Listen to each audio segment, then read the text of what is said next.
Hello everyone, it's Brother Randy with SourMilkMinistries. Welcome to video 27, Taking on the Trinity, Round 4.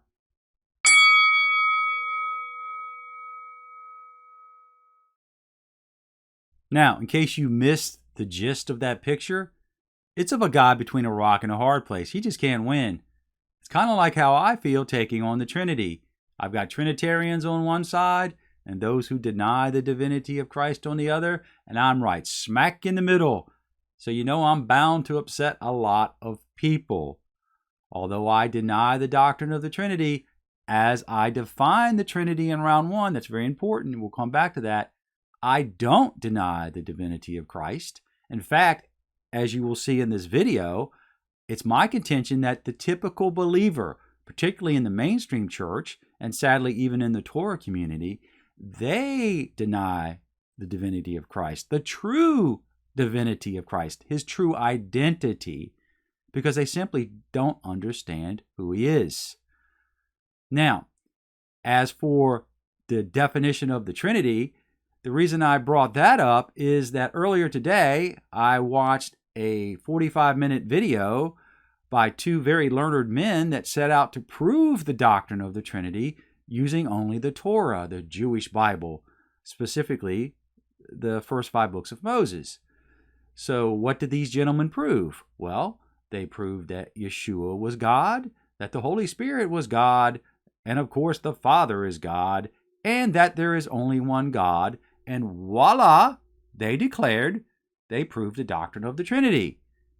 No, in reality, the only thing you proved was that apparently you don't understand the doctrine of the Trinity, because the doctrine of the Trinity is far more than that.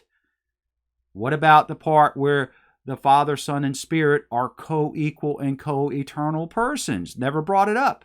How about the fact that the Son came from the Father, but yet there was never a time that the Father and Son were apart? Again, never brought it up. So with all due respect to these men, they didn't prove the doctrine of the Trinity.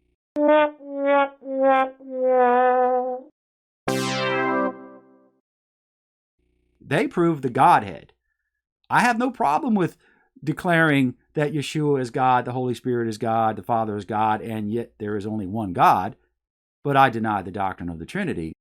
And the reason that I can reject the Trinity, yet have no problem with the Godhead, is because, as I've said many times before, they are not the same things, as demonstrated by these two diagrams. Now, I'm sure most of you are familiar with the diagram on the left. That is the standard diagram used by Trinitarians to represent the doctrine of the Trinity.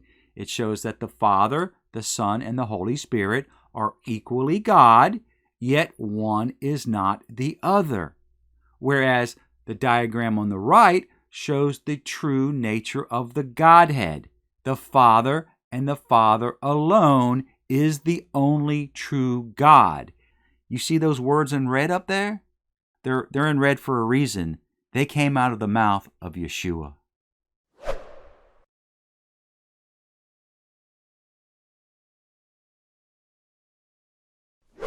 That also means that the Father alone is the only eternal, quote-unquote, person. There are not 3 co-equal and co-eternal persons as represented in the doctrine of the Trinity. Nonetheless, that does not mean that the Son and Spirit aren't God, because they are. They emanate from God, meaning they come from the Father. They are of the same substance as the Father. Therefore, they are God, albeit in a different form.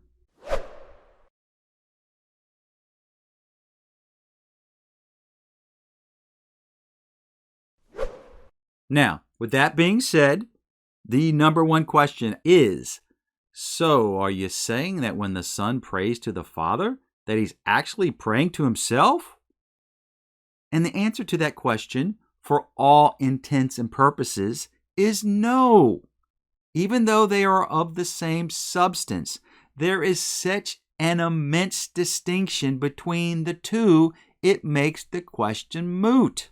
In fact, we're about to take a hard right turn here, where I hope to not only demonstrate that immense distinction, but also back up what I said in the beginning of the video, that the typical believer doesn't even understand who Yeshua is. So let's just go ahead and make that hard right turn and see if I can put my money where my mouth is.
Okay, now that we've seen the pictures, did you find anything disturbing?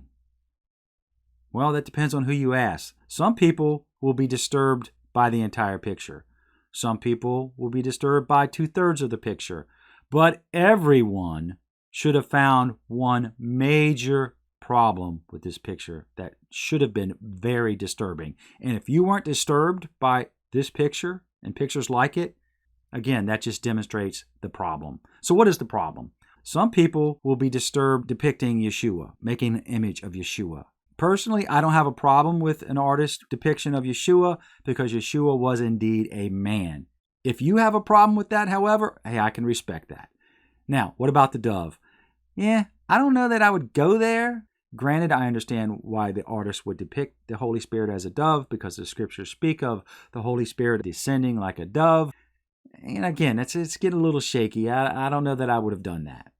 That's we can debate that, but that's not what I'm here to talk about, because there's something in this picture that is without debate, and that is depicting the Most High God as a human being, as a man. You might as well have drawn him as a golden calf. It's the same difference. Whatever name you want to call him, Yod He Vav He, Yahovah, Yahuwah, Jehovah, Yahweh. Let's just call him Yah. We can all agree with that.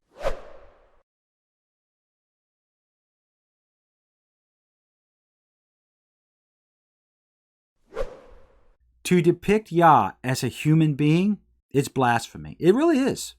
It's blasphemy. But yet you can find this picture on the ceiling of the Basilica of the Immaculate Conception in Washington, D.C.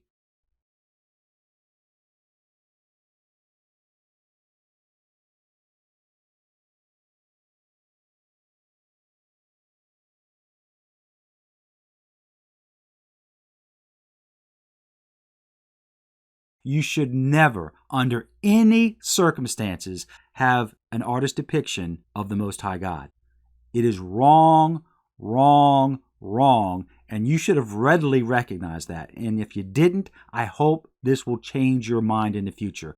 We can debate about Yeshua, we can debate about the dove, but there is no debate about Yah being depicted as a man. It's completely unacceptable.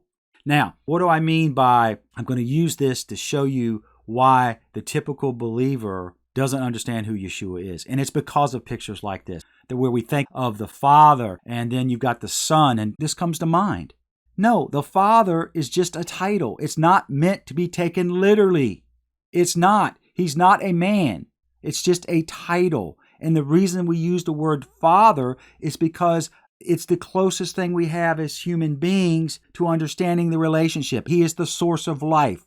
Yeshua came from the Father. So that's why we have this term Father that we can relate to intellectually. But you are not supposed to interpret that literally in a human sense. Now, what am I getting at here?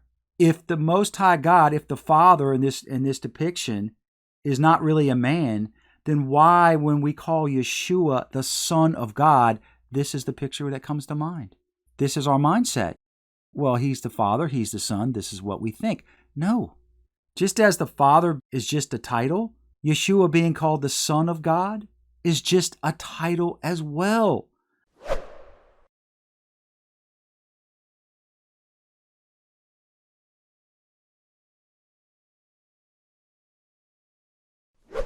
He's not literally the Son of God, not in a human sense. That's not what the Bible is saying. Again, it's just a title. It's a relationship. Yeshua came from the Father. Therefore, the title Son is used. But so many people go around thinking that he's literally the Son of God. No, he's not literally the Son of God. He is Emmanuel. And what does that mean? God, Yah, is with us, not the Son of Yah.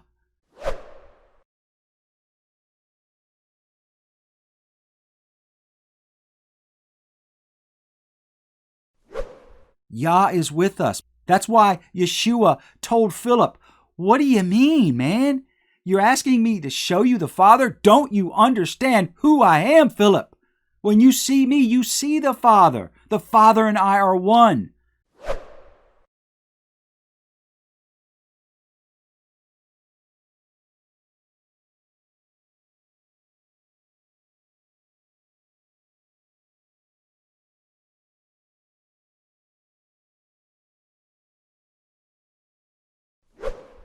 That's why I said what I said. The majority of believers don't even understand who Yeshua is because they're all mixed up on this title of Son.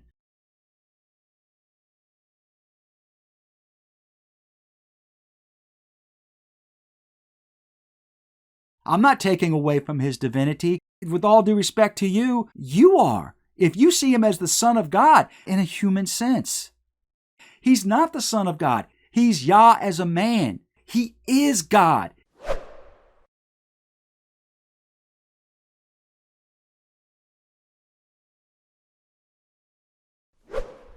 And if you have a better idea, I'm all ears.